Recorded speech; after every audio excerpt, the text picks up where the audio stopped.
And here is the Writer's Almanac for Saturday, June the 12th, 2021.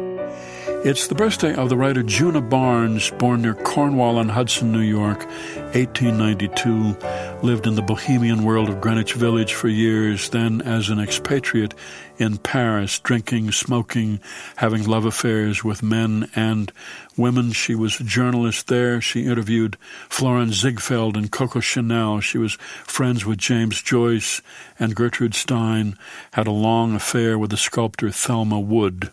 Jonah Barnes wrote a famous novel, Nightwood, published 1936, modernist novel about the destructive relationship of lovers named Robin and Nora. Robin was based on Thelma. Dylan Thomas called it one of the great prose books of all time. William S. Burroughs loved it, so did T.S. Eliot. The novel didn't make much money, though, and Jonah Barnes had to live off the charity of Peggy Guggenheim, a patron of the arts. She turned to alcohol. She went through a bottle of whiskey a day, moved back to New York City, back into an apartment in Greenwich Village, where she lived as a recluse for the last 42 years of her life. E. Cummings was her neighbor. He used to check on her by yelling out his window.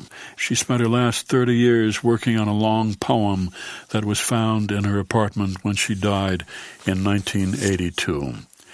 It's the birthday of the novelist Charles Kingsley, born in Holne, England, 1819, best remembered for his children's book, The Water Babies, an allegorical story written to teach Christian values, also a strange and enjoyable fairy tale.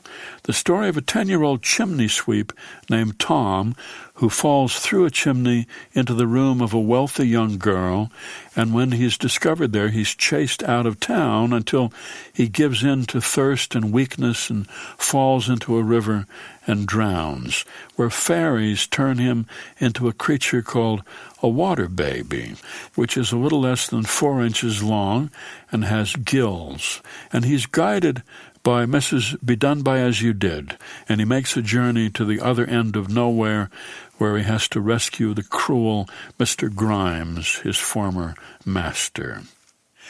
And it's the birthday of the sociologist and writer Harriet Martineau, born in Norwich, England, 1802. She wrote for Unitarian publications. She learned Wordsworth by heart, and then she set out to write the Illustrations of Political Economy, fictional stories illustrating principles of political theory. A big bestseller in the 1830s, more popular than novels by Charles Dickens. Here's a poem for today, a pandemic poem by Kim Stafford entitled Mingling. Remember how we used to do it, weaving through the crowd, brushing shoulders, fingers touching a sleeve, adjusting a lapel. First an old friend here, then turn to banter with a stranger, finding odd connections. You're from here? You know her? Going deeper into story there, leaning back in wonder, bending close to whisper, secrets hidden in the hubbub, as if in the middle of this melee you have found a room and lit a lamp. Then the roar of the crowd comes back, someone singing out a name, another bowing with a shriek of laughter, slap on the back, bear hug, void of fear. Imagine, just imagine. A poem by Kim Stafford, Mingling, from his collection Singer Come From Afar, published by Red Hen Press and used by permission here on the Writer's Almanac. Be well, do good work, and keep in touch.